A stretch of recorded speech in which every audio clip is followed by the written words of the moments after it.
Start. Mr. Deputy Chairman, I am glad that you have given me a little opportunity to reply to some of the points that have been raised in regard to the improvement trust by the speakers who have spoken this morning and this afternoon. In the first place, I would like to record my gratitude to them for the very reasonable way in which they have spoken and the reasonable demands they have made and the assurances that they have asked for. Now, I would like to assure the members of this House that the Improvement Trust is no longer a profit making body. It is true that when it was set up before the last World War, it was set up on the premise that the Improvement Trust should acquire land, then put it out to auction, and after having got the largest amount of money for it, with that money, it had to clear the slums. I am absolutely in agreement with the opinion of this House that it was not a right setup, but I may say that ever since we got our independence, all this has stopped. 2000 acres of land that belonged to the Improvement Trust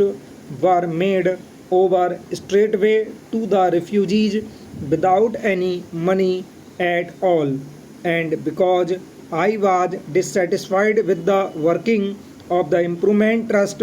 I pointed out the Improvement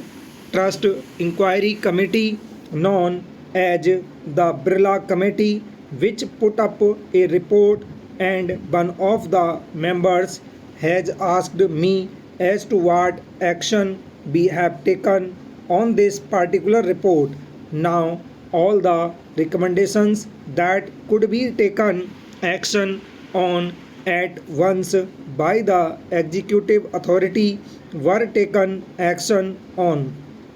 but the main recommendation was for the appointment of one building authority for Delhi, which would eradicate the confusion that has existed over the last several years in the matter of so many authorities building, so many authorities planning without any really good plan as a result.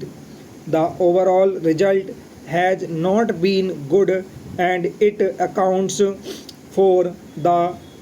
sprawling nature of the buildings that have come up of the colonies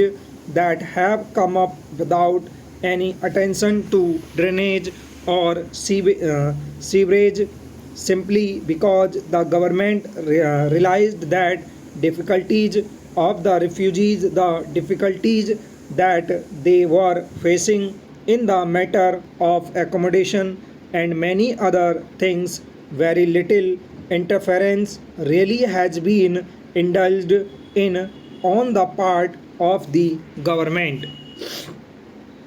The Delhi Development Authority, for the setting up of which a bill has been passed by both houses, and which authority is the first step towards the acceptance of the main recommendation of the Birla Committee report, that is to have only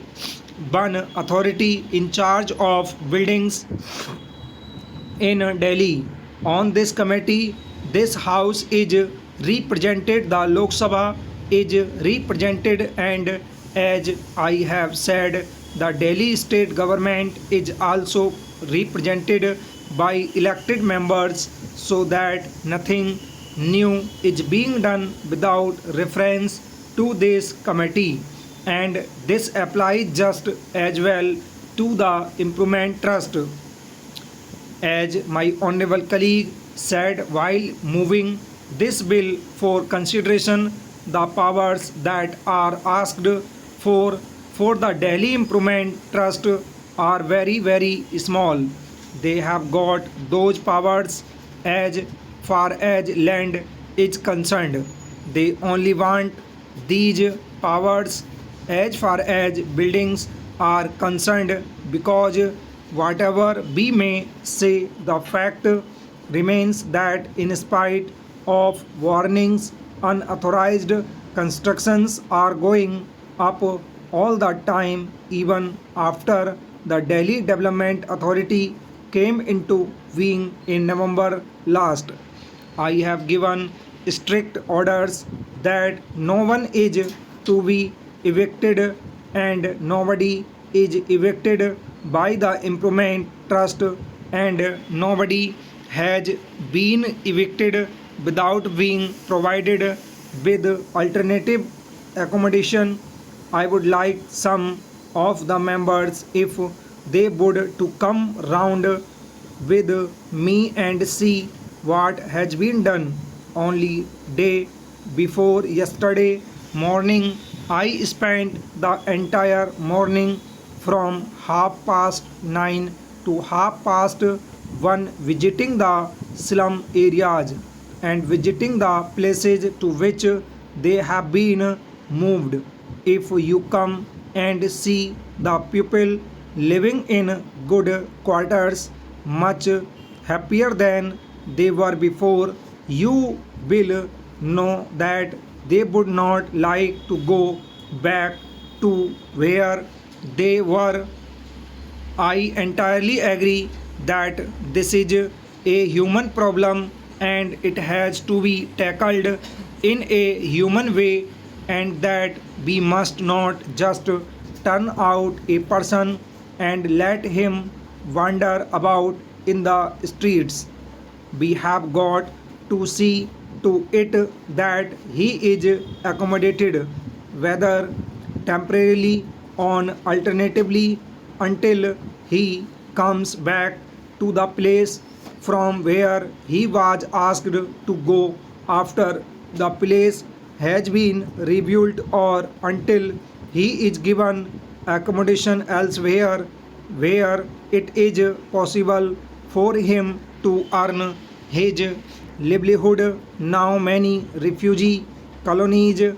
have come up without any reference to what full stop.